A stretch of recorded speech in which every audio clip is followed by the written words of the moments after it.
John Key became leader of the National Party in 2006 and was elected Prime Minister in 2008. The National Party currently enjoys very high poll ratings, of around 50% support, and the Prime Minister himself has similar support as the preferred Prime Minister.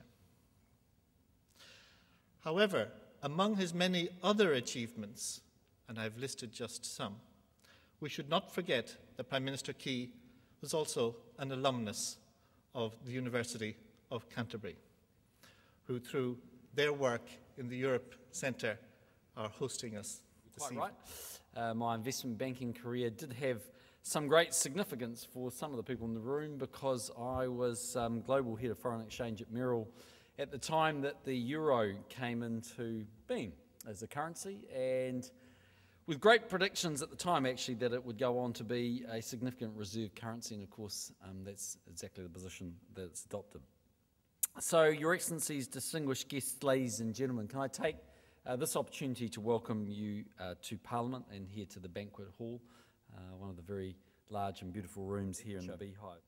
Can I also take the opportunity to acknowledge the 50th anniversary of New Zealand's diplomatic relations with the European Union. My topic tonight is Europe's place in New Zealand's foreign policy. This significant anniversary provides an occasion to look at how we can work together over the next 50 years. This evening I'd like to discuss our commitment to a broad and substantial European relationship and our plans for carrying that relationship forward. New Zealand and its people have a very close and natural affinity to Europe. New Zealand has adopted and adapted much of its norms, values, and indeed institutions from Europe. The experience of 2 world wars and the massive loss of life on European soil is an example of our entwined heritage. For many New Zealanders, Europe has an enormous draw for its culture and its history. So New Zealand, like Europe, has experienced significant demographic change over the past 5 decades. 30 years ago, upwards of 85% of our population considered themselves to be European origin or Pākehā. On our last census in 2006, it showed that people of European descent now number 68% of our population. More than 14% are Māori, 7% are Pacifica, and 9% people of Asian descent. This illustrates that today New Zealanders come from diverse cultural backgrounds, a situation that is becoming more common in Europe as well.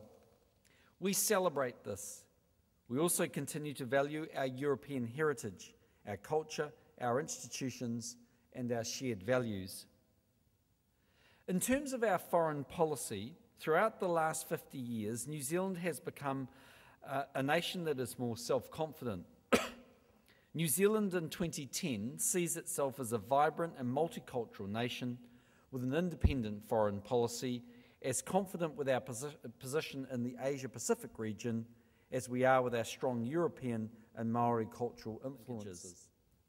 There are opportunities for the EU to work with New Zealand as a like-minded partner in contributing to global and regional security, counter-terrorism, and promotion of human rights, movements of people, and development cooperation. But if we want to take this relationship forward in the future, then I think it will be important to achieve the right framework that will allow us to work together as bilateral partners in an increasingly complex world. We need to be forward-thinking and creative. We need to look across all aspects of our relationship and adopt a comprehensive approach. New Zealand realises that it is by far the smaller partner, but we are committed to working with the EU to realise common goals. Last year's Commission President Barroso and I agreed to take discussions of our partnership to the next stage, a formal comprehensive agreement. The aim is to build on the 2007 Joint Declaration on Relations and Cooperation between New Zealand and the EU. In my view, a formal agreement that covers all areas of the relationship between the EU and New Zealand, including political, security, economic and trade elements is both a logical and desirable next step for our relationship, and of a relationship of such significance.